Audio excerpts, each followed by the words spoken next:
Do do you have the? Is there a certain type of people that you just practice with? Because you have to be the same as me as to where you'll argue about something even though it's not really it's not valid of an argument, Not or anymore. there's not anymore. Not anymore. But it's because I'm a debate coach. I mean, look, I've had so many debates, and this too, right? You have enough debates.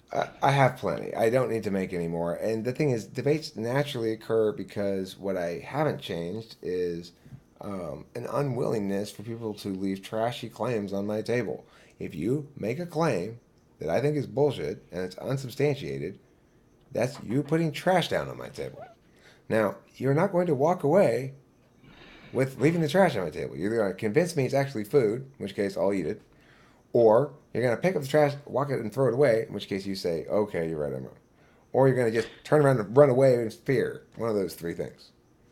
Do you find that that the willingness to concede to a loss, or that you were wrong about something, which obviously happens, it's impossible not to.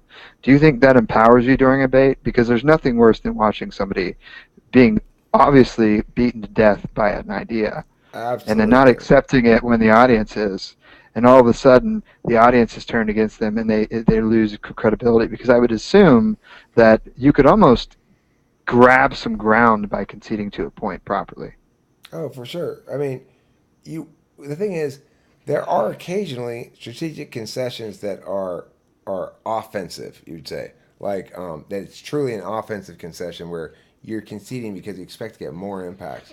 Those normally create turns. So you say like they have a framework that says only these kind you have in order to have a successful set of impacts in this debate, they all need to be this kind of impact, and they have one of the other kind of impact. In that case, you'd kick that. You'd say, okay, we concede this point. This kind of impact doesn't count. Now we can see we kick the argument. We can see the framework. We But that's a whole different thing. That's I love how you just articulated that. That's a tactic. That's strategy. right. So occasionally there's that. That's not really a concession. That's So not what I'm talking right, about. a I'm talking real about a straight concession, loss. right? A real concession is good because of multiple reasons. It sometimes is well, it's definitely good if it's actually a losing point. If it's not logically consistent with the other shit you're saying, or if they successfully argued against it, you have to assess how steep that rhetorical hill is for you to climb to rebuild it. If it's just a prop it right back up and it's fine, then one thing. If you got to do a bunch of work to counter the work they did, not worth your time. So in that case, you concede the point if you can sever it off from the other arguments. You need to make sure it's severable from the other arguments. It's not some sort of core engine of your arguments. If it's some sort of an ancillary Then point you or an can't concede. example or something like that, then you can concede it. If it is an engine, you can't really concede it unless you want to win on. Well, you could if you're neg. If you could say, "Look, I don't have to win any offense here. I just have to show that you don't have any. You haven't given us any reason to affirm." In which case, I don't have to actually do anything on neg. But yeah, What that's do the. you? How do you feel about straw man arguments? Because it's you see them all the time in debate, and it seems to be something that a lot of people struggle to. They People actually counter in the work. wrong way. Yeah, the people don't know how to respond to it. The best way to respond to a straw man argument is to Straw man argument. quote your opponent. A straw man argument, you go like what homie did last night or whenever that was when he's all. You probably didn't see this video, but I got a big argument with some people. But he's all you. I said, what was my response to your point? He said, our point was that we'd be liable. You said that we'd not be liable. I said, okay, no, that's not what Hmm. I said. That's the conclusion part that you have drawn from what I said. But the only part that matters is the reason. You're being dishonest and equivocating, is what I should have said. Because you always want to try to stick in a little bit of personal attack if they actually are doing that shit. Never if they aren't, because then you open yourself up to vulnerability, right? And so, I pointed this shit out. You have to directly call out what it is they're doing and say that's what you're doing without calling it by its formal name. You don't say straw man. You say, you said, I said, blah. but I actually said blah, blah, blah, blah. Are you lying or stupid? What you're doing right now is explaining things that I haven't necessarily that I just do. Mm-hmm. Into It's being, very it's super interesting because and it's quite flattering because there's a lot of complexity to it if you listen to it actually explained when it's not even something that's almost it almost doesn't seem conscious when I do it. it's And that's not. quite It still that's isn't for me either, flattering. really. That's flattering. Here's something else you do. You probably don't call it this. You utilize successfully the reciprocal burdens test all the time, by which you say, well, if that's the case, if you can do X, then that would mean, under this same framework, since it's the same category of thing, that Y could do Z, and Z would result in nuclear holocaust. So fuck you. It's the most powerful thing that you can ever Right, you're using the framework they've set right. forth to yeah. Wow, you're good. I see. I knew before we started going into it, just from that little exchange. I started to feel competitive for a second, which 99.99% of the time when I have any kind of argument with people, when I'm talking with people, I don't feel very competitive. I might get angry because they're ignoring me and not answering my points or something like that. But I don't feel Because competitive they have to participate. because they're no threat, right? Right. But and when you said you weren't a debater, I assumed you were no threat. And then when you started arguing, I was like, oh, he's a natural or something. But then now I see you really actually are full on natural. Like you don't know any. You've never took debate at all, huh? No, but I've certainly participated enough times. And I've articulated where I watch enough debates and I come up and it's I'm analyzing the fuck out of it. I'm like, dude, you should have gone this way, this way, this way, this way, and this way. Or I'm listening to the opponent saying something that's just giving so much ammo, and then some of the other person doesn't pull the trigger on it. And when you You know why we do the reciprocal burdens test so much? It's because we're analogical in our thinking, which is to say that we like to relate relationships. We say we have analogies all the time. We'll say, um, like I said earlier, well, I feel like a parrot in the Canadian wilderness in the winter or something.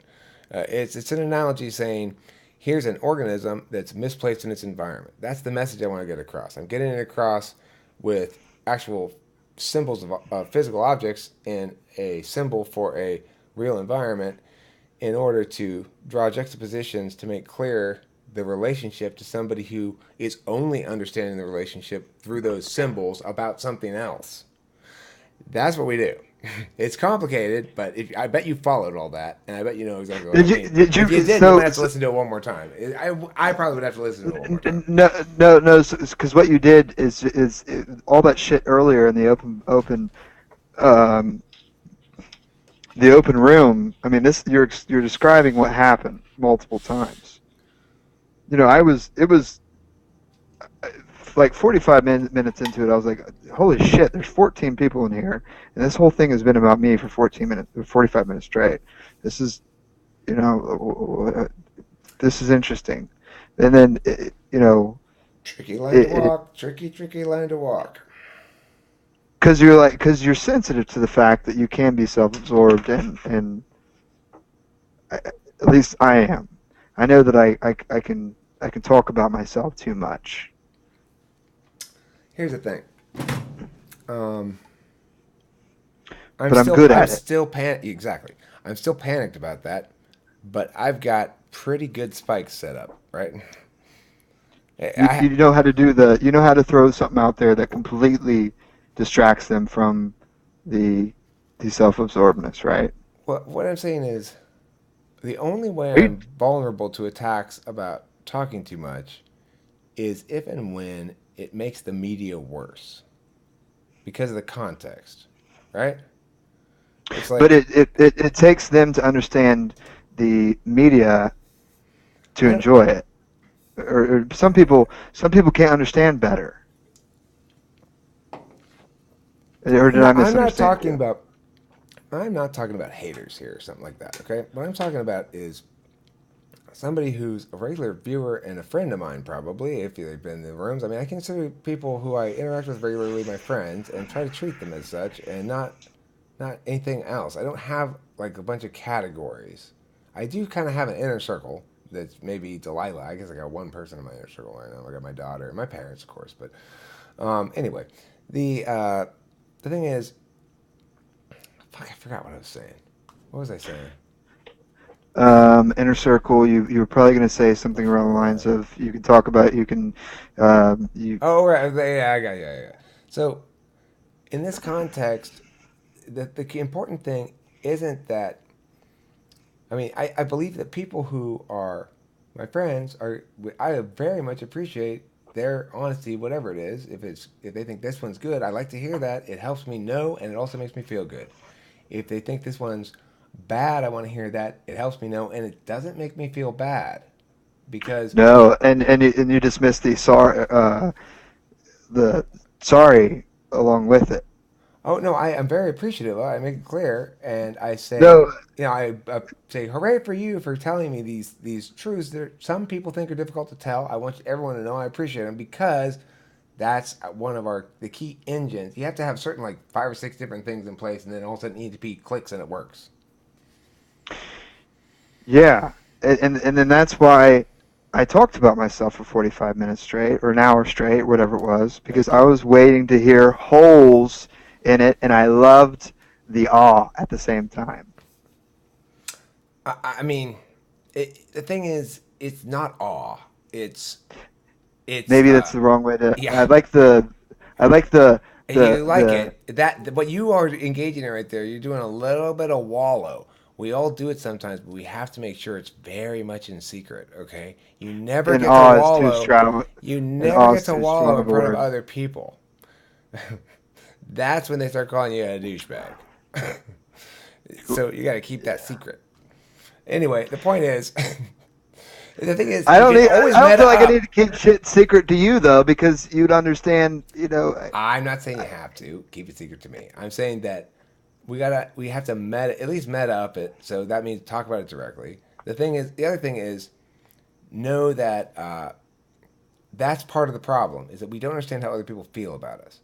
On some level, people are impressed by this shit, but we don't ever stop to think: is that really what we want from life? Do we really want people to be impressed with us all the time? And But that that's seems not why I do it though.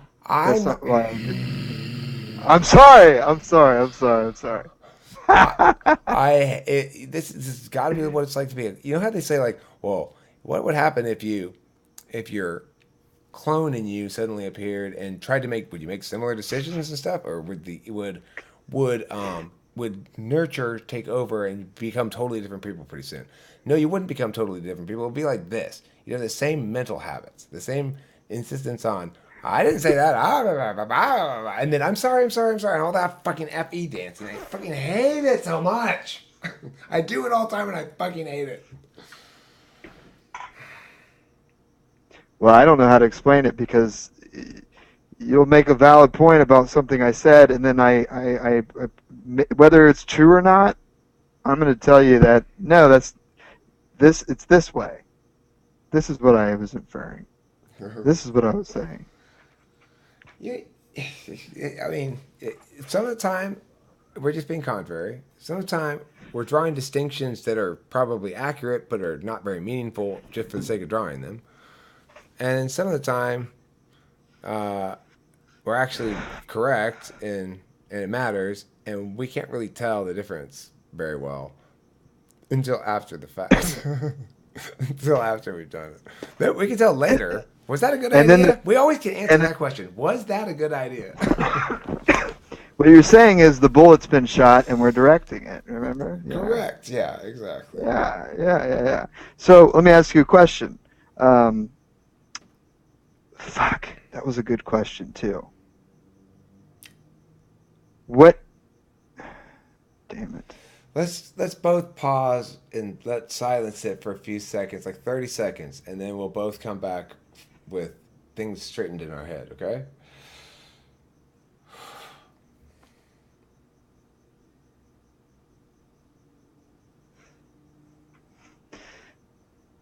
That was a a good idea.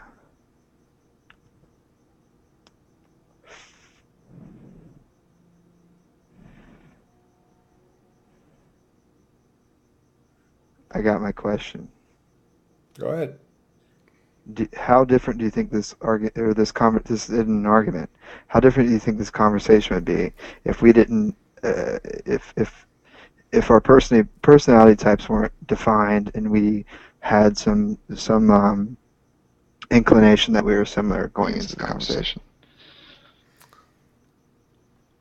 If I were, if I had the same life experience without any sort of cognitive function shit involved, without any knowledge of that,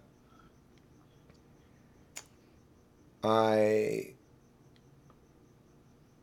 I think this relationship, this conversation would sadly be shifted such that there'd be an unnuanced understanding of the age difference, and it would be kind of ugly, kind of hierarchical.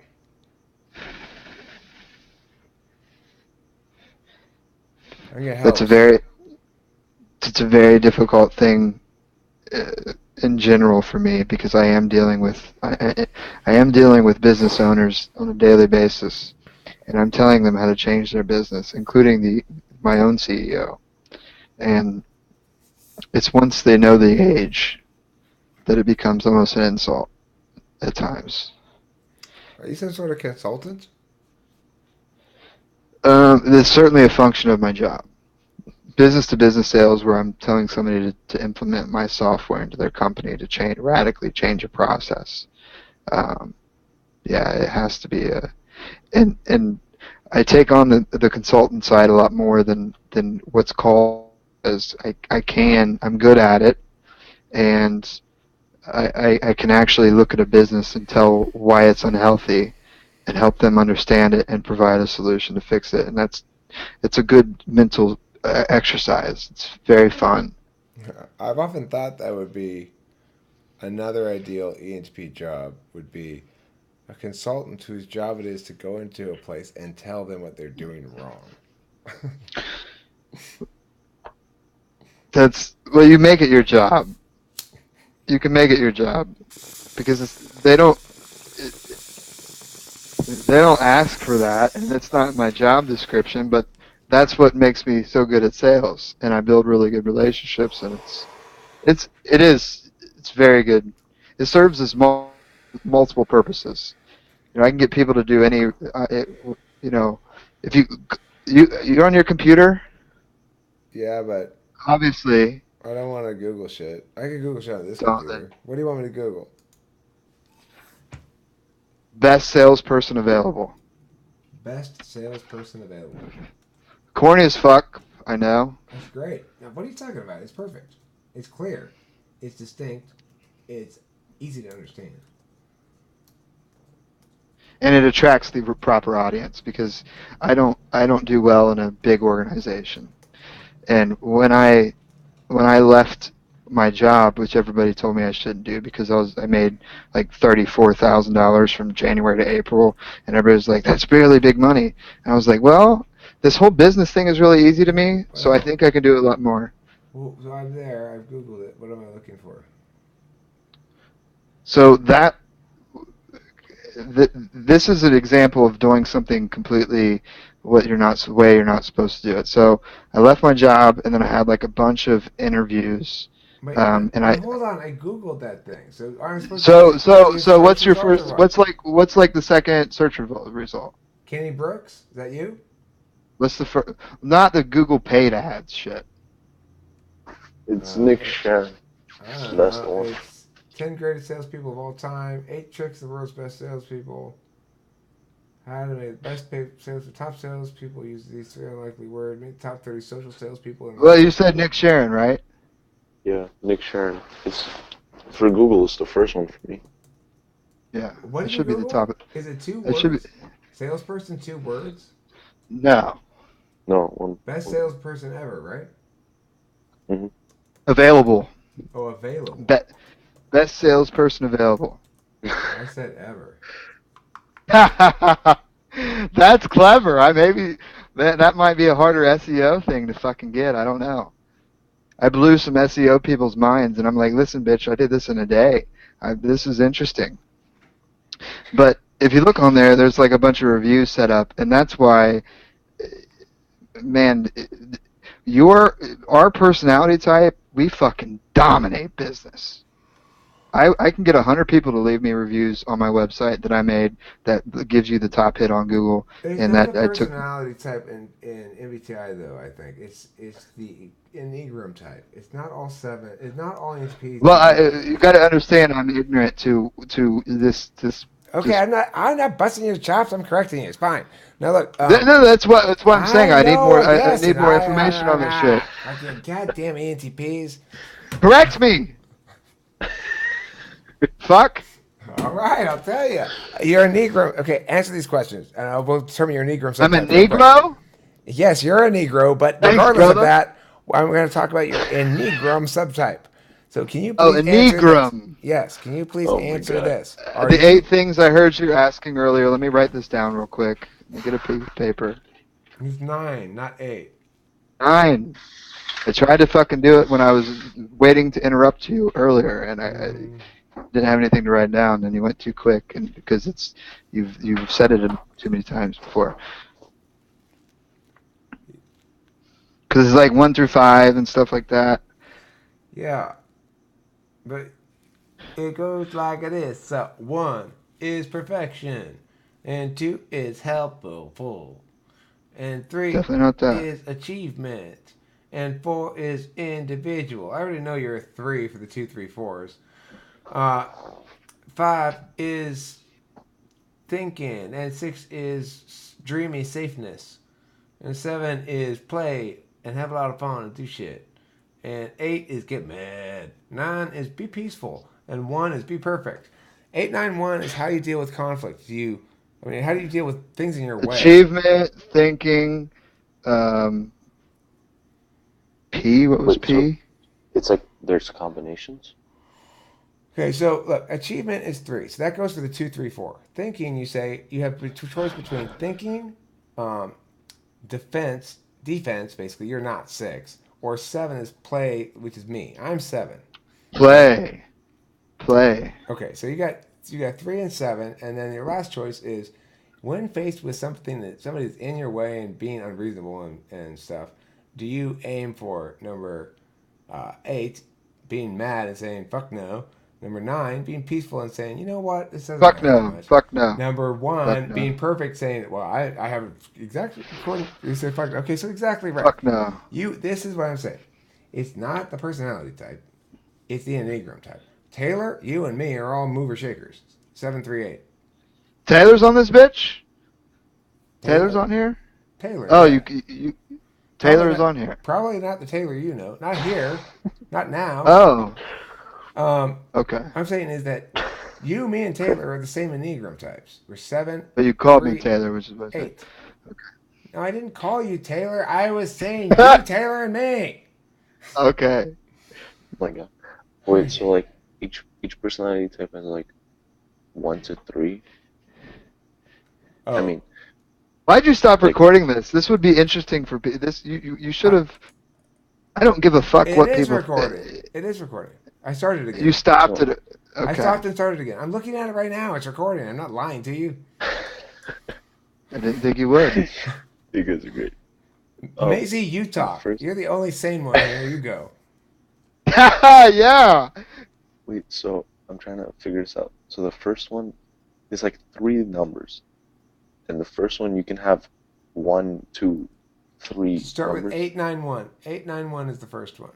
If shit's in Okay. your way, some guy is giving you trouble and being unreasonable in their reasoning for why they're giving you problems, are you going to be 8? Be like, are we gonna have a fucking problem? Or number 9, you know what? Can we make peace about this? Look, there's no reason why. Or number 1, be like, I have adhered to all the rules and I'm perfect in this matter, so there's no reason for you to be. Which one are you gonna do? 1. Okay. 2, 3, or 4. When you are trying to feel good about, build up your sense of yourself as a good person, are you going to, number 2, go help other people, like charity or whatever, or whatever. Number three, achieve, like kick ass, be badass or whatever. Number four, Hmm. are you gonna distinguish yourself from the social norms and say, no, I'm not interested in those things. Four, probably. Okay. And then lastly, when you uh, when you are oh, how do you deal with fear? So the answer to fear is either going to be you think a lot. In other words, you try to not ever be caught by surprise and figure out shit so that you don't have to be scared because you know you've got it all thought out ahead of time. Number six, you play defense. You don't take many risks, and you live in a dreamy world of cozy hominess. Number seven, you ignore what's the fear by playing away blithely and just being like, I will not think about that. Those are your Seven. choices. Seven? Seven. Okay, so if you are a 147, I don't know what that is. Somebody would have to look up somebody besides me because I don't feel like doing it. But if you Google tri-type names Wikipedia, they've got a perfect table that has them right there, real quick, easy to read. What's it What's called? mine again? Tri-type TRITYPE one word. Tri-type names Wikipedia. Google that and you'll see a whole list of 27 of them. And if you are a 738 like me, or an 837 or a 378, it doesn't matter the order, you are a mover shaker, which means basically it's what Nick is and I am in the sense that Nick's got his webpage there and he wants to he wants to say, look, this is Domination. who I am. I hope you guys can appreciate that I'm kicking a little bit of ass over here.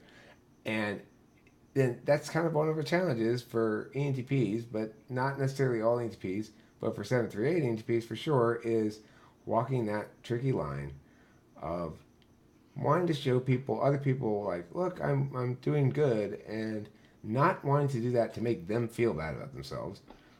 At some point, we got to realize, to the extent that we really are doing well, and we're talking about that a lot, there is that impact of making other people feel either um, like I think comparatively lesser or bad about themselves, and then sometimes it could express as um, sort of it's emotionally a emotionally blind bragging, I guess. it's a thermometer also for me. Wait, I Like kind of forgot my my number. sense of my sense of doing well is different. Macy, we Mhm. apologize. I apologize. I apologize as well. Please, Uh, will you it's talk? just And but I'm gonna turn off my mic for a while. I want you to really fill up about 30 or 45 seconds with all the thoughts you have. Okay? I'm gonna. no, I can't talk I don't now. have. Just I wanna. I forgot my three digits. What is it? One Hello. Hmm. 4 7 714 417. Doesn't matter the order. Oh, okay. I mean, I think personally, I'm seven first, then eight, then three. But I don't know. People like, for example, you probably perceive me as achieving. Do you perceive me as high achieving? Who are Who? you asking? Nick, I'm asking Nick. Oh, Um, Or you don't know enough about me. You came into this thing, watched just a couple videos because you here's how saw. my first reaction is no, Okay. because I have you're high achieving as far as your wisdom and your understanding of shit, but you have to understand that I have a very high expectation of you. So in other words, that I'm not high achieving for me, but I'm not as long as if it depends on how you want it. If you told me what you wanted to do in life, then I would assume that you're doing it. So I have to, no. if you What wanted I'm a trying to fucking get mansion and be able to do whatever that's you wanted, that's not what that's I'm getting at here. What I'm getting at is not whether you perceive me as high in comparison to anything except yourself. That's what really counts, right? is this guy high achieving compared to me enough that I would call him high achieving? And I don't know if that's the case with you or not. I don't care. I'm not trying to ask the question.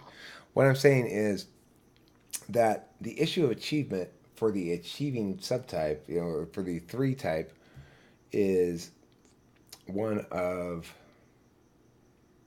I don't know. For me, it feels, Perceived achievement. yeah, it's about perceived achievement. It's like you want others to acknowledge you or indicate your legitimacy, because I feel as though I Um, really lacked a sense of a general acknowledgement of my legitimacy prior to this YouTube thing. It's sort of not exactly taking off, but becoming garnering a general sense of legitimacy about it that other people attribute to me. You may be less so than Yes. others. I don't know. Um, well, there's a lot of layers to that because initially, um, yes, I mean, and I understand what you're saying because I too was thinking about doing a podcast or something, and then I was thinking of, do I do it with somebody or do I do it by myself or somebody else? And there's going to be a sales podcast, and it's there's something about that is incredibly gratifying. And you do it in the way that I would want to have done it as well. So in that sense, yes. But achieving as far as um, do I think that if you wanted if perception is important, Spit it out, then Sparky. I can take it. if perception is important, dude, I think you could be doing some you could if I don't know how much a success coach pays or anything like that. It sounds fucking dope. I don't know the scope of it if you're national or anything like that or whether that matters, but I don't know enough about it to speak on your profession. A success But coach? A, yeah, I'm a debate coach. I coach competition debate. debate. I'm sorry. I'm thinking in terms of success coach. Yeah, debate coach. It sounds I, initially like something. Well, I don't know how to answer it because I can't. Yes, you're. so you're To saying you me, came in with no perceptions really because you had insufficient data. That's fine. Okay, that's what it's kind of irrelevant to my point. It's not a good example. You're not a good example. I would say that I can tell from my end, and I'm hesitant to draw these sort of conclusions, that don't. individuals coming in afford me more legitimacy now than they did 6 months ago, and that has to do with the number and perception of activity level. So where there's perceived to be a lot of activity level, there's afforded more legitimacy than where there's perceived to be less interest or activity level. Additionally, the activity level itself generates reasons to afford more legitimacy to the extent that you interact with it. Interacting with Here's it what affords more legitimacy. here's interesting. Here's this may be interesting. So who do we have with us? What's your name? Macy? Macy. So did you gauge his reaction on the googling a best salesperson available compared to yours? You It didn't do much for you. For him, he had already pulled it up. He was already the tone of his voice and the way that he said he was jumping in to tell you how to search it properly. For him, that was a he gauged that was an achievement for him. For you, it wasn't much of anything. Wait, for That's What? interesting. I don't understand what you're saying though. I want you to explain that better because if you think I felt it was an achievement for me to successfully Google you, that's incorrect. I think he It's, was saying it I'm wasn't saying an the achievement opposite. for me. Yeah, I think he's Oh, saying it wasn't an I'm achievement saying for the me. opposite. you're It, saying yeah. that it wasn't an He, achievement for me to. I don't understand though. Can you no, no, explain no, no. again? I'm talking about how you're perceiving me. I'm flipping it around now. You asked me the question, how would I perceive you as an achiever? And I'm flipping it around as to why it's difficult for me to explain. I'm trying to see if you can understand. I'm Okay, well flipping it around in the let me same look at the page. situation. That's a good point. So now I understand, and that's very smart. And let's do that. I'm going to look at yours. I don't know why I didn't think of that. It makes perfect sense. I will look at your thing, and I will tell you how I perceive you based on that thing. But what we already have is enough. Well, but because Yeah, it was the action of Googling it and then me popping up with CEO for the best salesperson available. Macy, that did something for. Am I wrong, Macy? It could like, be. You can destroy my hmm argument. I mean, It was at least interesting. I It piques. came, let him I talk. came a Let's. little late. He came. Okay, I look, came a little late, so if I, you know, heard you before, maybe I would have developed my understanding of your achievement beforehand. INTPs are even more detached from their ideas than us, and they probably wouldn't come to a conclusion for weeks to the extent that he came to the conclusion at all. Um, uh, Okay. Well, let me explain it then. He was quick to tell you. He was quick to respond. He spelled it for you, and so it was important for him for you to see it too, because he told you how to spell it. It was the first time he really chimed in, and as to where you dismissed it really quickly. Now remember, my emotions are detached to this too, because I don't. All I'm saying is I had the initial reaction as well to you. I didn't Google. I just missed how many right. videos you had put on there, I didn't. But the thing is, I don't think either of us dismissed the other person. We noted what information we wanted to glean from it, and didn't comment but upon it. and we didn't try and get too much.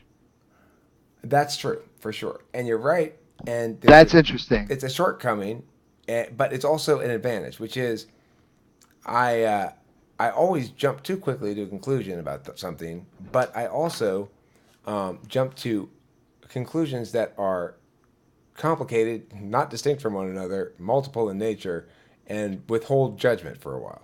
I think it's this. We can't handle very many details because our introverted intuition ultimately gives us information later on as to what we've already concluded, which of those multiple possible conclusions is more true or which is less true, right? To the extent that we think about it a lot. I wouldn't be thinking about this because to me, your professional success I've got all the information I needed when I realized you are both ambitious and have in the status quo experienced a good amount of success, but are aspirational insofar as you'd like to achieve either more or in other areas. I'm not exactly sure which. Me neither. Well, all I know is that we had a similar behavior, and that's just really interesting. And that I think it's because we like to get our. I think what you're saying is dead on, and also that we like to get the information we need to make a conclusion our own way, and it's typically through talking to people. That's true. I mean, look, right. I mean, I hire people for things a lot, and I never, I never look into them at all. Because a lot of that shit doesn't mean. That's why I hate resumes. I can They tell. give you, they can get a little bit. They if somebody misspells something, then fuck off, right? But even then, you may still call them. I mean, I don't know. Here's the thing, I I've got debate coaches working for me. Normally, it's a position you expect a college graduate to do, but I don't. I actually understand the debate's different, right, than anything else, and so as a consequence, I've got a high school LD debater as one of my coaches. He's coaching policy for me. So I got a middle school class, you know. I've got a college student who's a college policy debater coaching for me. And I had Abraham, who was a post high school, not college student, coaching for me. Why? Because they were uniquely talented at the thing we were actually doing, as opposed to having the most symbols of competence that were irrelevant to the thing we're doing. Because you can identify what is important and relevant to what the thing it is you're doing, as to where many people have a difficult time making that distinction, in my opinion. Now, can you tell me more about, like, so you have your own company? I want to Yeah, learn more about your profession I own before I. I own my debate school, which is called Autonomy Debate School. And it's a debate school that has no building or anything. I partner with other schools and say, I'll come in here. We can have clients in this area. Maybe we probably already have some, but if we don't, we'll build some quickly enough. And you guys can have 40% if you do all the marketing and all this shit. I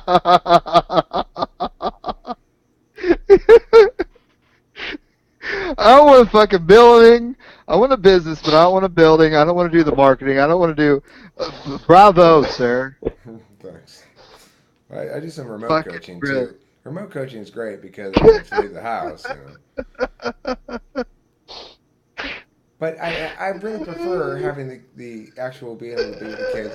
The thing is, don't the reason it works is because I'm able to, as a business owner, do the following thing like I did this week. Oh, we have a tournament coming up this weekend, and I know we're pretty damn ready, but I really want to fucking win this thing. So what I did was say, okay, well, we have our normal. As always, I tell my debaters to come to all the class sessions if they can.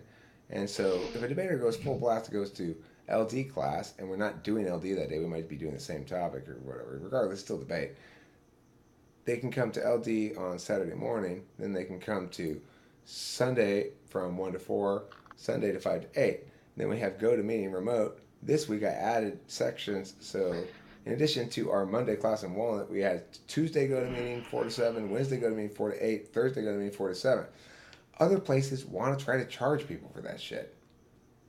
They're stupid. Here's all I'm hearing. Here's all I'm hearing, and that I'm loving, is that you know I don't know if I'm a huge Alan Watts fan, and one thing that he said, and he said it really well, and I loved it, is the ultimate the ultimate goal in business is this: figure out a way to get paid to play, and I think you do that, and I that's where do. I'd like to get to.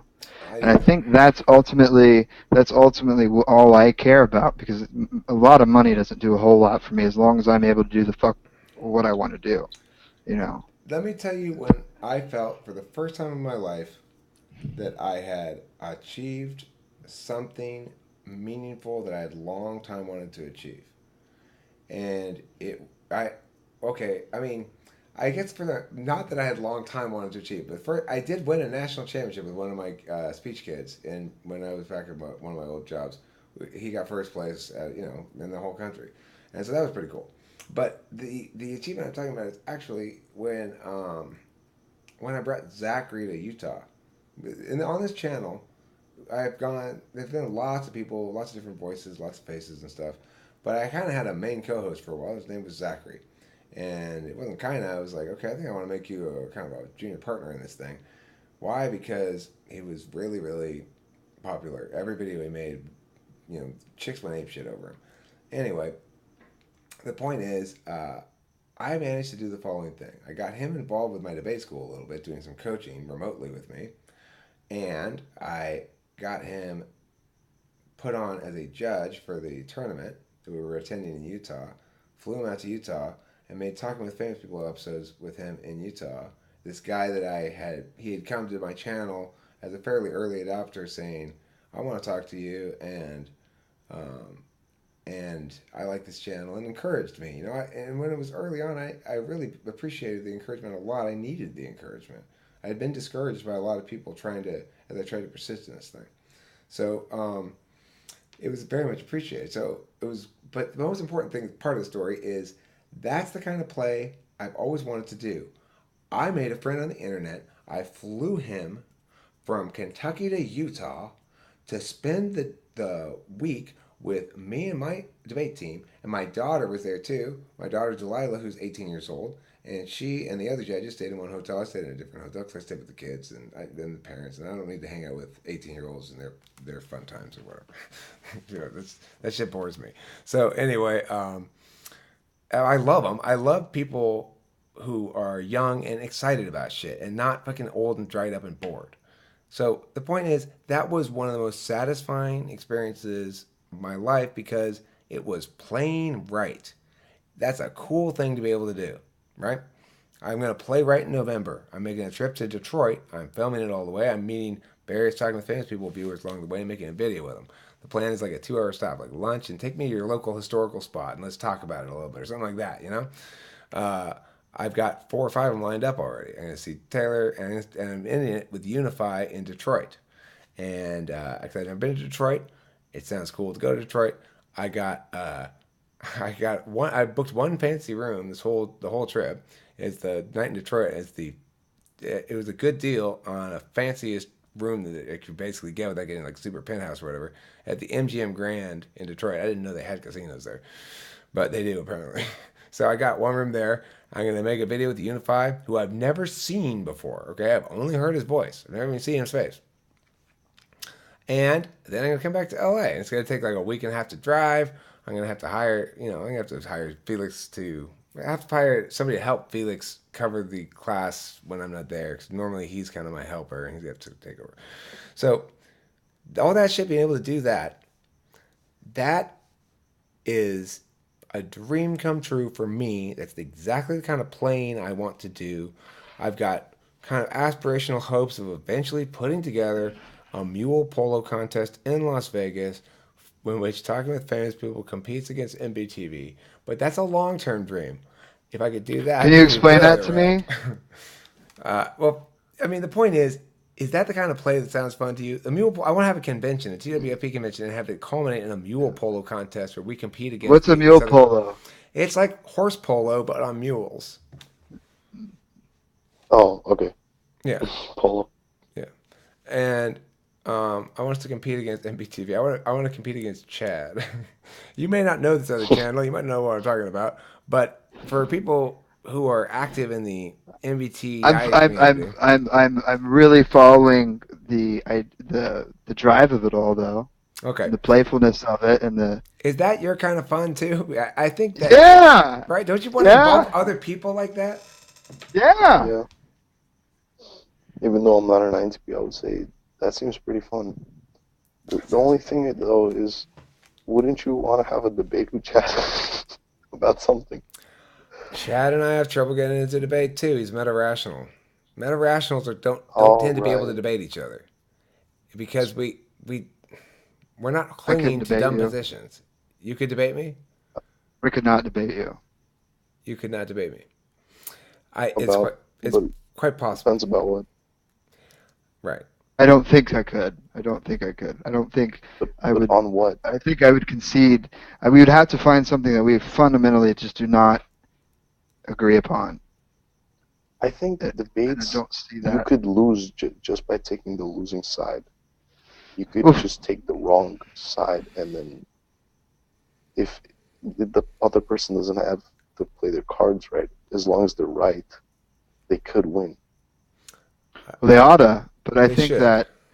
I think that I think that Eric or I could take the losing side and win, but I think a certain Eric, you could probably speak on it in a The problem. personality trait It, manner, but I'm saying like you know I I I don't think I could disagree with you on anything. I think you would convince me too quickly to not it want to. it's not Oh, that. yeah. It's the way the argumentation works. This is why Macy. There's a little bit of a problem with what you're saying, which is the right position and the wrong position are subject to frameworks. So it depends how it's framed, right? You can say Hmm. here's what I am advocating, but whether you advocate it as well, here's what I'm advocating contextually as a potential response to X, or you could advocate it as, here's what I advocate we actually do. Here's what I advocate ought to be the winning argument, but we should think more about it. There's lots of other sort of more specific frameworks that have to do with the actual thing being talked about as well. Those things aren't even frameworks about what's being talked about specifically, just about why we're talking about it. So Hmm. that Because makes it difficult. there could be a theme, and then there could be many points within that theme that are both. I think a lot of things can be wrong and right at the same time. Also, depending on like what you were saying, the framework. Context is put into. Yes, if you think of it this way, then you are right, but you're not thinking about how it relates to this as well. However, here's the thing. Macy is you're right in the sense that if you narrow the resolution down enough so that it's you can sort of have a meaningful position on it, then one side is more right than the other. For example, the upcoming topic for Lincoln Douglas debate is that there ought to be reductions in shield law protections for law enforcement personnel who engage in violent acts against citizens, regardless of the justification. They should be subject to the same level of scrutiny and criminal penalties as anybody else. It's really hard to win that argument. It's like, Nick, if you and I were to argue that, and I were to argue against reducing shield law protections, I might be able to win on the flow. I probably could win on the flow, but which means I would cover all your arguments, counter them, and do what I call flow pacting, what I describe to the kids, which is I probably do this better than you. Like, okay, so remember, I answered his second warrant with the following turn, which means that his impact not only doesn't count for him, but now counts for me. And note too that this impact that now counts for me is accounted for over here in my own third contention, where I say if we have that impact in play, then we're going to have this additional positive outcome. So don't forget that, judges. That shit is why Can I I? probably beat you, but not Well, because I'd hope you'd beat me on every. I mean, you should. Listen. I mean, it don't I can relate to you so much that I hope that when I'm older that I would crush a younger me. Don't fool me or yourself or anybody else about this. It doesn't work like that at all. In fact, um, I've got That's a big quandary. my toughest competitors are 16, 17 year olds for sure will kick my ass every time. It's a matter of Why? round mechanics. You have to stay in practice. And if you're not practicing the right kind of round mechanics, then you're not going to be as effective as another fully informed debater, or even another debater who understands instinctually which is the right argument change to make.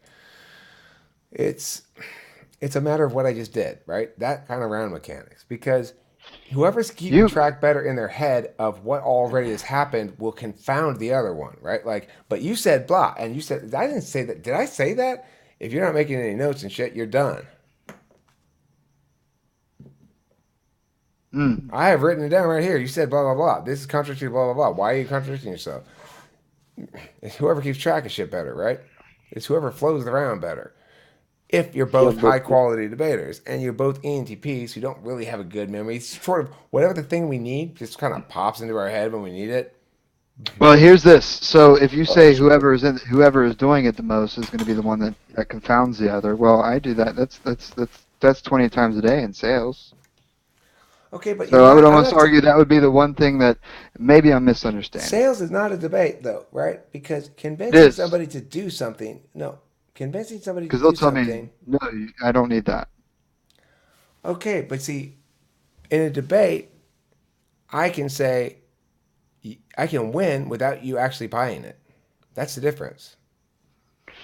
Yeah, that's true. Hmm. Because debate is like not really trying to convince the other person. It's trying to convince the jury or the judge or whoever's watching it. So in sales, that's not happening. And You're trying even to if convince the nobody, other person directly. I'm done. and even if, even I understand what if you're saying. even if there's not Well, anybody watching, we position our arguments such that we're saying, without ever we're actually sensitive always to the saying this, other. that an objective third party would agree with me because. Right. It can be more primal. It can be a bit. It's more. I'd fucking love the debate like what you're talking about. I mean that sounds awesome because I've never had an active willing participant that has to stand on stage. But what about That's written debate? I'm Like sorry, say again? both. What about written debate? If both parties took their time with it and wrote essays and like really went into the facts, wouldn't it just Intolerable. It's have an I would outcome? hate intolerable. it. I would hate it. It's intolerable. Okay, but I'm not suggesting we do it. I'm suggesting what would happen. Wouldn't there just be be a correct answer in the end due to like It's too just slow. you, You actually It's it too. can't. is you can't But get it through the arguments that way because you got the And thing is you can't you'd have really to write too many letters. You'd have to. look. The other thing is sorry, it's focused on Nightspeed the wrong direction. Like this is the thing. Yes, you could do that, and you'd want to do that for a particular argument chain if you wanted to parse it out, blah, blah, blah, blah, blah. But what ENTP most naturally does, and INTP learns to do when they're in debate, is to understand that the whole fucking thing that you're arguing all these quibbling details of those details only matter in that framework. Are we arguing in that framework or not? If we're arguing in a framework higher than that, then it does concede all that shit and say, yes, all of those particular actions within this wrong system were correct for that wrong system. But unfortunately for them, we're not choosing that wrong system because of the correctness of the details within it. We're rejecting that wrong system because of the wrongness of the system. Okay, yeah. And So the then whole thing would just be it takes the pointless. fun out of it because the thing about what we can do is we can come up with a mighty strong counter argument real quick right after the initial claim was made by the opposition. I mean, it's with a snap of a finger, elaborate, and it covers three different points, and it circles around to the beginning, and then it all ties together, and it's fucking there you go. And you Careful can though. you can and everybody feels it, including the person, and it changes. I'm sure Don't it jump down the often wrong path. changes. You don't jump down the wrong path. You get pinned. You get pinned by what you say. So I do that too. I do it sometimes, and we always seem to manage to scramble our way out of it, and then we pretend like we planned it. But that's not what fucking happens. And be careful. Ask questions first. Is my humbly given advice to you, sir. I'm not trying to say you're doing it wrong. I'm saying when we ask questions first, when I remind myself to ask questions first, I have a much happier experience because it's more playfully fucking with them. You know, like, oh Well, that's really? part of the blow. Well, blah blah That's blah. that's part of the blow. That is the blow. You deliver the hit by the question asking, right? Not It's better. necessarily. We could set It, it. it's You want to set them it, up with a question right, asking. right. And it's also when I said what I just said, I'm saying that with also understanding that there's just as many quick reactions that are fucking terrible. Yeah. By the way, what do you guys debate? What do we debate? And my debaters? Well, like right now we're debating should the probable cause standard be applied to students in schools to I search gotta of the piss real quick. students in schools. And of course, No, I mean like in the competitions or whatever. that's what we're Um, debating in the oh, competition. This it, upcoming topic. oh, The Lincoln Douglas topic was about nuclear power. The mhm. next Lincoln Douglas topic, which is more interesting, is about shield law protections for law enforcement officers. Uh, and so, like, my kids are running two different cases on the probable cause reasonable suspension distinction. Would you like to Do you hear what guys they are? choose? Um, yeah, but do you guys choose the argument together? Like, do you get? What if like someone disagrees with the point being made that you guys all as a team have to debate? I mean, You get my question? we're given a resolution. The national body produces a resolution. Everybody in the country accesses that resolution when it comes out. And each team prepares how they want to debate that resolution in isolation. Then the teams meet against each other in competition. So when this competition I'm going to tomorrow, um, it's at Fullerton. It starts the first round's at 1 p.m. because it's a Friday afternoon, all day Saturday thing. And so we're gonna meet other teams in our area that compete in the middle school league and stuff. We're gonna be competing in the middle school division down there. And I have high schoolers competing too, actually, but they don't compete for me. That's why I don't talk about the high school end of it. I coach other people's teams, high schoolers, to make them better, but I don't. They never compete as my school's name, so I don't really care about that. So I discourage that shit because I like being my team's name on Hmm. it rather than some other school. Anyway, the point Why is, do you do it? why do I do what? Why do you do it then?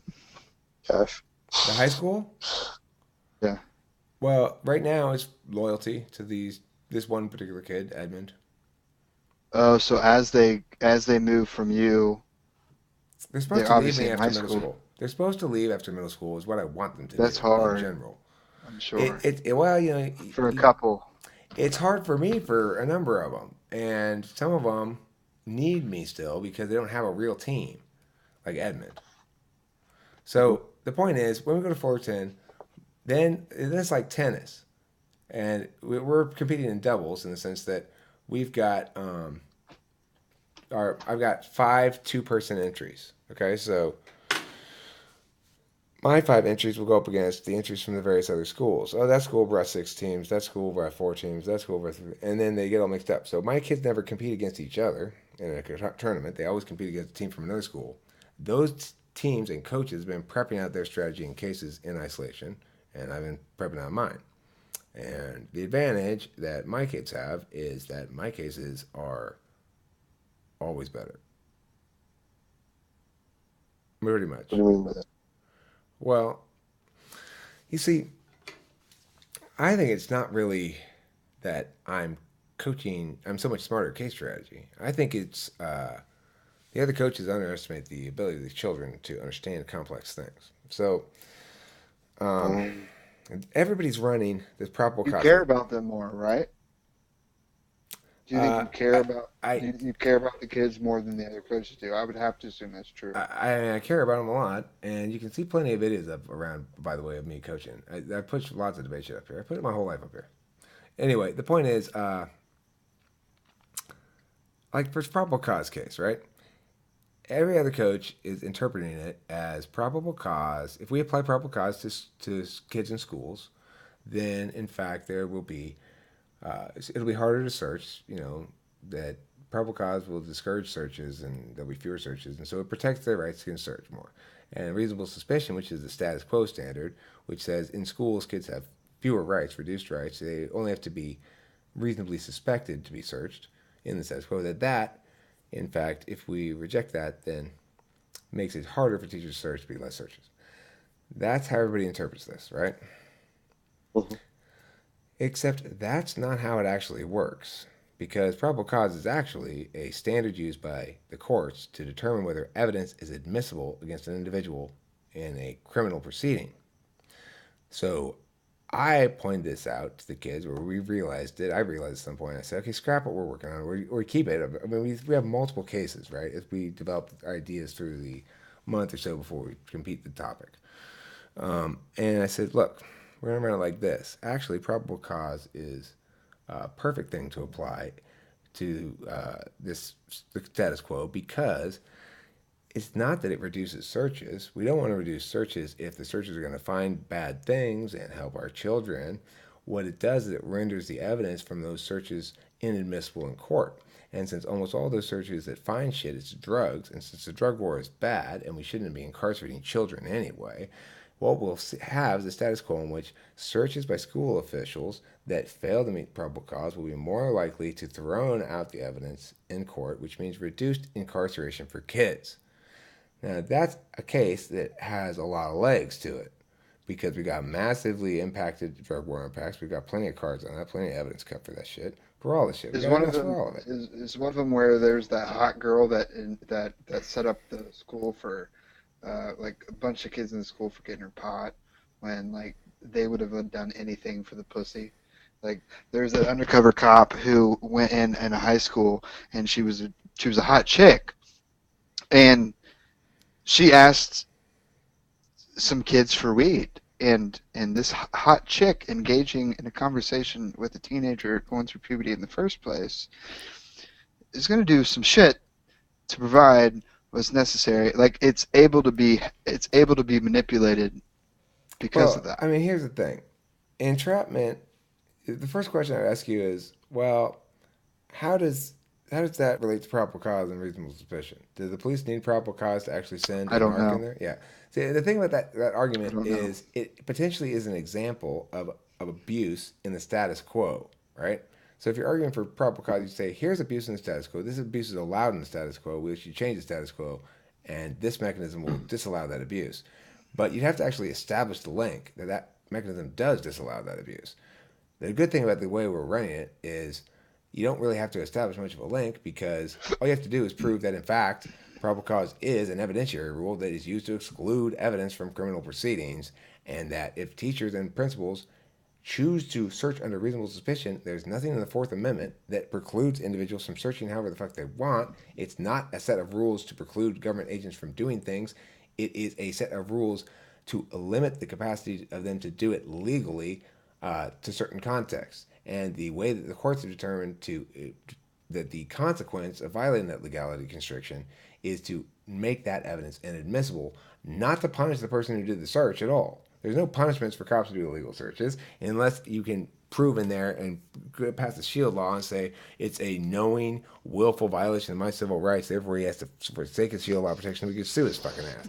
But instead, it's what I say it is, and therefore we win. And we run the fucking same thing on neg too. We go, well, you see, it's an evidentiary rule, judge and opponents. It's not what they say it is. So, in fact, we don't want to have, we don't want to make teachers and school administrators liable for botching evidentiary matters, investigations of students, when the courts need to do that. We'd end up with a system where you have no equal protection under the law, as some teachers and some officials search correctly and some don't, and half it gets thrown out, half it They're not doesn't. prepared. They don't have the. They're not. They're not. They're not trained to do such a thing, right? They don't have the competency to do searches. It's not a. It's Untrained is like one of our asking. words, yes. It's asking a fucking a mailman to put out to be a fireman. He sees a fire, fucking tap into the fire hydrant. But it's very. I mean, one thing that's interesting about me being an ENCP is that my father is an attorney. Mm-hmm. That's been an interesting. I have a It's fun been history with attorneys. they're fucks Uh, most of the time. Most of the time, it's. I have God, they try their I tricks just. on. They tried their tricks on me on a couple of occasions, and I had fun with them. It didn't work. Ooh, I'd like to hear that. Wait, do, I do gotta they know figure that out. you're a debater beforehand? Do they know that that you are good at debating? Well, I mean, one of them should have because he was suing the company I worked for bullshit, and but he didn't know. It doesn't say anywhere that it's a debate school with that name of the place, and my title was director. It wasn't debate coach, so he might not have known. Okay. Regardless, it's 99% bluster, first of all, and I always like to engage the lawyer as much as possible. Let's start them right off with some billable hours. Now, look, mister, if you're the kind of lawyer who likes to win, this is going to be a tough road for you. If you're the kind of lawyer who likes billable hours, well, Merry Christmas. But I'm always hesitant to mention that my father's an attorney because he's quite an odd one. He's not really able to fit the bill. Now, what do you think about INTJs? Do you get along with I, them very well? Is that I something that I get along with Mega I've Bro never met fine. one. I get along with John Sullivan fine. Those are a couple INTJ friends of mine. I get along with there's a couple I have not gotten along with. Like number 8 is it's not that I didn't get along with. I only interacted with him in comments, but he came in swinging a big dick. Thought he was anyway. I have a guy I would like you to meet? Is his name Bob? He's, Steve? yeah, Joe? he's been the most difficult person for me to ever speak with because I don't know. He's a nice dude. It's interesting on how I have to I'd have to talk with him and then give you some more better information or reasons as to why you'd want to talk to him. But I think it'd be interesting. But you would, you know, I Okay. I'm I don't schedule appointments for shit anyway. So it's like you just show up like you did tonight, and that's just how you talk to me. Or I right. mean, the thing is, I'm ultra available to anybody to talk to because I I mean, I'm pinching myself all the fucking time, right? Like, you gotta be kidding me. How the fuck did this happen? I mean, That's fun. it's heaven. You can imagine it, right? So Can you fun. imagine having a YouTube channel where it's your job, sort of, and I mean, not like it's my job, like it pays me a lot of money or anything. I only am currently making $60 some a month. I'm sort of projecting out and just assuming it's just going to blow up and it'll make a lot of money somehow. I don't know, but I do have a couple of revenue streams in mind. I'm gonna start selling shit on the website pretty soon. But regardless, the point is, imagine a situation where you're talking. Your point is to blather on like we do, like we want to do, and show people how smart we are and stuff, and tell people things that are thought of as, ooh, that's insightful, and that to then get a bunch of people commenting and shit, giving you affirmation for who you are in a way that you've never gotten before. You don't get affirmation for who you are. You seek it because you you know that yeah, right? I get I get that a lot from my job. I You mean, get I have a list of people to call all day long, and then they'll tell me I get calls from thousands of salespeople a week, and I have never spoke to one this long. And I look at the comments on. I get to see the notes of other salespeople attempting to close this account, and the gatekeeper, the person who answers the phone every day, says he's in a meeting, he's in a meeting, he's in a meeting, and then I befriend that person, and then they send me a Facebook message of when he's available to talk to me. It's it's super awesome, I and I know. can't imagine doing it in the way you are. I, It would be even more awesome. Here's the thing. You and I experienced equivalent things with work, and it was hugely important for me to get that finally because I didn't even have that for a while. When I found debate coaching and I realized I was good at it, I was able to, it's like, well, the affirmation I was able to get was was tangible as well, and there was a trophy and stuff. It took me years to believe I had anything to do with it, except that it was random luck or that I would keep getting fluky and shit. But eventually, it did sort of cure one massive void in my soul. This phenomenon is different because of the way that it changes who you are. It makes you adjust more. So, like achieving at something like a work thing where the goal is pretty clear and the failure and success criteria are pretty clear is a good thing. But I would argue anyway that it's what we really want is people to affirm who we are, not what we do. And it's hard to get that. And I still don't really even understand if I am getting it or what it means, but I'm trying to understand because, Or if you can get it, yeah, I don't know if I can, but I'm trying. if it's I, attainable. I put it this way: I'm making progress because I understand what I'm not understanding better now. That's some progress, right? That's If a you big chasm to jump sometimes. if you can get all of the shit you don't understand, you can get a negative space view of it. I'm not there yet, but I Well, mean, isn't it a paradox that we rely on our brain to tell us what our brain doesn't know? well, I mean, you could help me by saying you're stupid, Eric. You don't know shit. I don't know I shit. Let me haven't make a note of that. I haven't been able to pick Actually, up on much. I don't know, because there's like a level of your brain in which you know that it's you, and then the rest is The just the subconscious. rest. I don't know, even if it's subconscious. Well, the brain is Like, interesting because it can figure out an infinite number of variables. There's not a limit to the variables that it can handle, right? Oh, that but was, I don't know, but yeah, well, it's like it's kind of like an eye, right? I feel Muting. like our subconscious brain, like, I see a lot of S types as DOMs, right? Like SE DOMs. They somehow have like an eye. And that's just because their subconscious brain calculates everything and then just kind of feeds them the information. But they don't know that it's their gut instinct, right? It's like that split brain thing where they cut a guy's brain in half, and then like the right doesn't communicate with the left side of the brain. So you hand the guy a Rubik's cube, and he can't see it from his right eye. So his, you guys know what I'm talking about? The right left brain thing. I Yeah, I thought I know. thought that was I think I think the right left brain was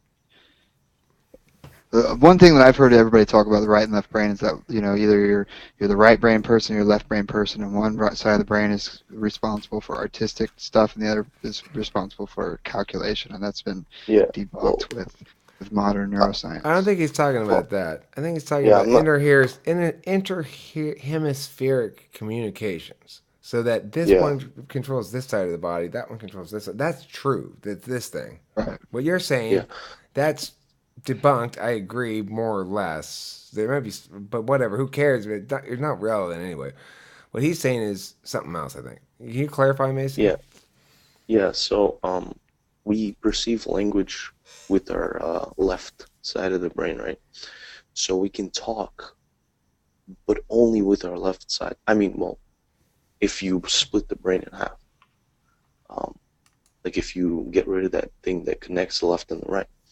So they did an experiment where a guy could only see from one side, right? They like cover his eye or something, and they hand him a Rubik's cube, and he can't see the language that saw. I mean, the part of the brain that saw, which was like the right eye, and the part of the brain that perceives language, actually that is the right eye. The part of the brain that saw was the left eye. The part of the brain that perceives language is the right eye. So they hand him a Rubik's cube and they ask him, "Why do you have this Rubik's cube?" He can't answer it because he hasn't seen, well, because he's not using the right side of his brain for the Rubik's cube. He doesn't even know he has a Rubik's cube. Then they show like for him to read, hand this over to the other side. So he hands it over, and then the side of the brain that perceives languages is the right hand, the right side. I mean, the left brain. Where basically he replies, "I've always wanted a Rubik's cube in my hand," even though the signal, the picture they showed him was written down on the picture, hand this over to the right hand. So it did that, but he didn't know why that happened, and that is not conscious. That right there, he wasn't even conscious that he was given the Rubik's cube because he read that thing. Could I? It's like, yeah, I'm skeptical of putting. You sound like I like how you've sounds like you put some thought into this, and I would be. I'm skeptical for a lot of reasons, but the first I would ask yourself is, uh, you keep saying one guy, and I'm always skeptical of a study that no, involves one person. um, it's been it's like they've done a lot of trials on it. So it was It a was case just study. not really a case study. It was an observation because people with I think what's it called when you shake and you gargle at the mouth. What's that called? Parkinson's? Oh, seizure? No, seizure. Yeah, Yeah, epilepsy. epileptics? Yeah. So they cured it. Well, they didn't cure it. They like fixed that problem by doing that surgery, and then they realized later, oh shit, like these people can't see out of the right side, and they can't perceive language out of the left or whatever. Yeah, well, I know, I do know I do know that when people are they have their skull cracked open and somebody's prodding around to see what to take out or what to get rid of for cutting something out that causes seizures, and then all types of shit happens. Like the study where like they put electric pulse into a certain, because what they do is they prod around with little thing, and they'll poke your brain, and then they'll be able to tell what this part of the brain is in control of. They'll ask you some questions and things like that, and Hmm. that's how they're like, sure, we can cut that shit out. It doesn't seem like he needs it that much. We asked him 21 questions. He said, "Nah, I'm good. I know what a sheep is. I know what an apple is. That's my fiance. That's my parents. I had lunch at McDonald's for the first time in second grade, and this and that." Um, yep, we can cut it out. But sometimes, like they'll hit a spot, and then somebody's face will all of a sudden disappear. I mean, like people won't be able to recognize faces. So I mean, what it what the original question was, I think what prompted your question was, um, when I said the Subconscious. paradox is that we have to figure out what we don't know, and we use our brain to do that. We use our brain to know what we don't know, and then our brain is what's responsible for knowing. And then you mentioned this, so what? Yeah, I don't want because to I don't want to take away from your point. mhm. Well, because I think that we kind of we kind of know a lot more than we consciously know. I It agree with could be that. stuff.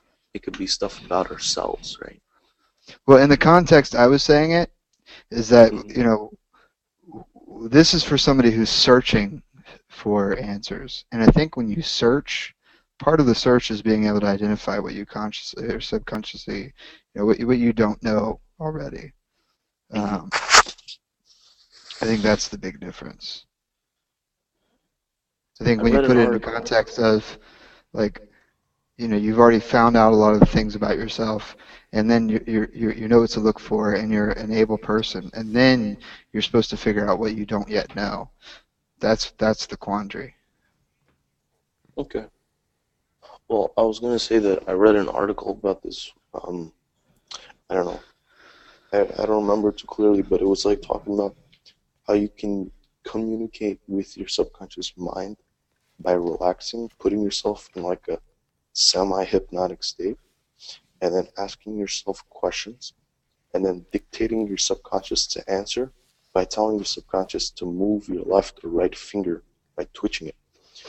And I tried it out. It didn't work, but it was, I guess I wasn't in that state, that hypnotic state, or because I was analyzing the situation too much. And Well, I think if that is possible, that's crazy because you could ask your subconscious shit that it knows the answer to and you don't, and you could figure out some crazy shit.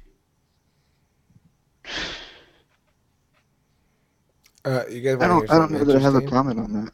Yeah. Hmm? You guys know about small world systems? Small world systems No. is probably how the brain manages cognition, which is, uh, in general, it makes you have certain regions of the brain that have redundancies in terms of achieving certain things. And that system is a limited scope. It's like a little app that's designed to do one certain thing. But the thing is, there's also these sort of combinations, which is to say, you have big connections between close nodes, and within those nodes, they might be within a certain sort of set of cognitive rules. In contrast, you've got weak connections usually between distant nodes, and that those connections are more difficult to make.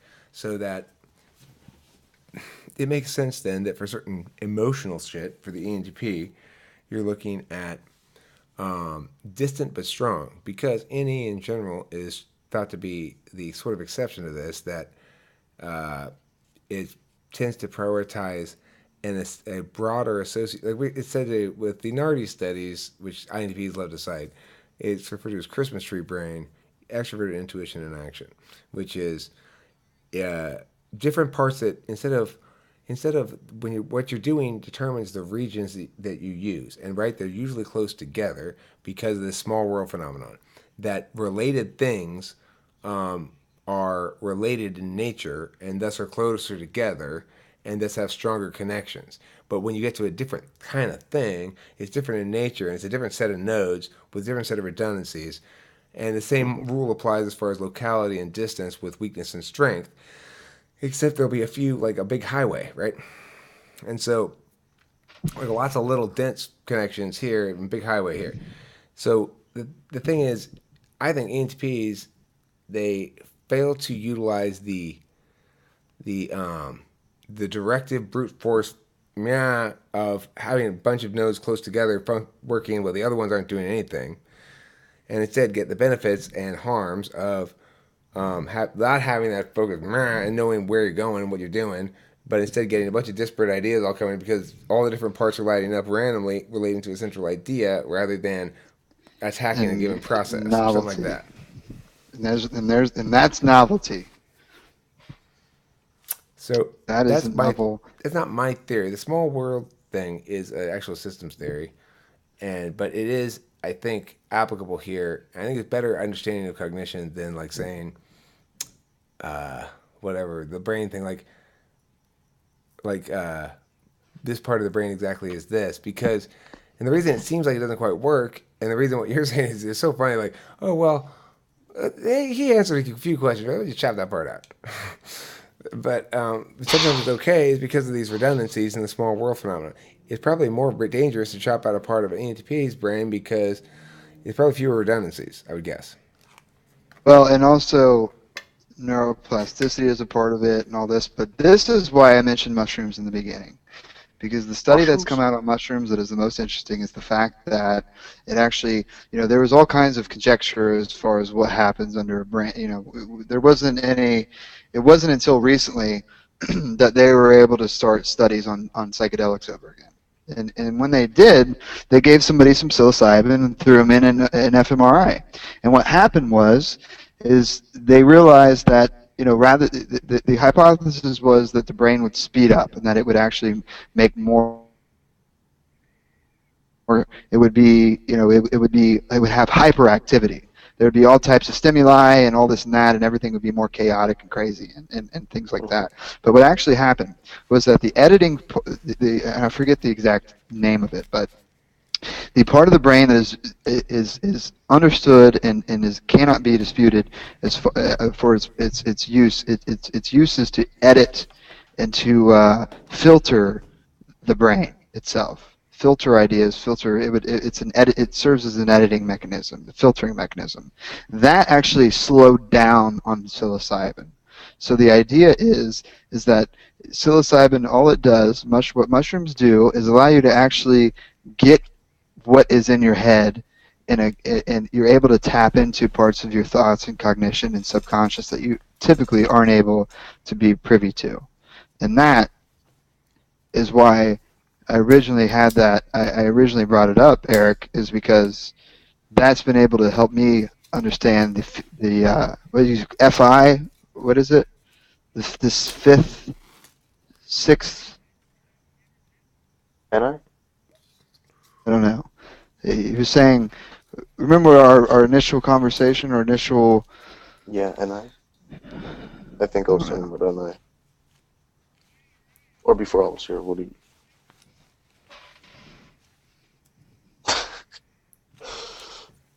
Eric's just over there smoking. He doesn't care.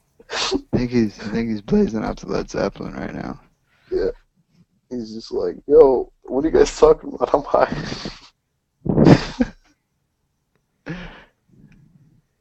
What are you saying?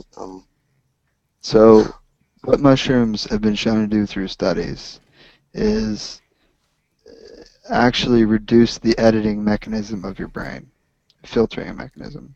So you're actually able to understand more of these things these latent subconscious things or what have you, that I think you were making a good point about. And I think that this supports your argument more than anything, because sir, I can't I can't get a handle on what. I I tuned out from over here for a little while. You guys still going on over here? What's going on?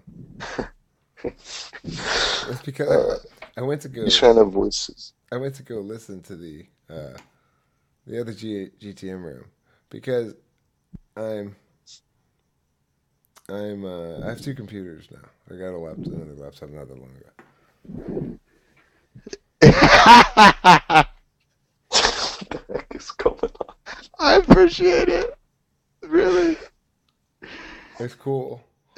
I was making the best circle around that I had made yet, though. Like the best, I was making a strong point. Oh, did I interrupt It you was right in the middle? it was the worst point. I, I, It was I, the I, worst.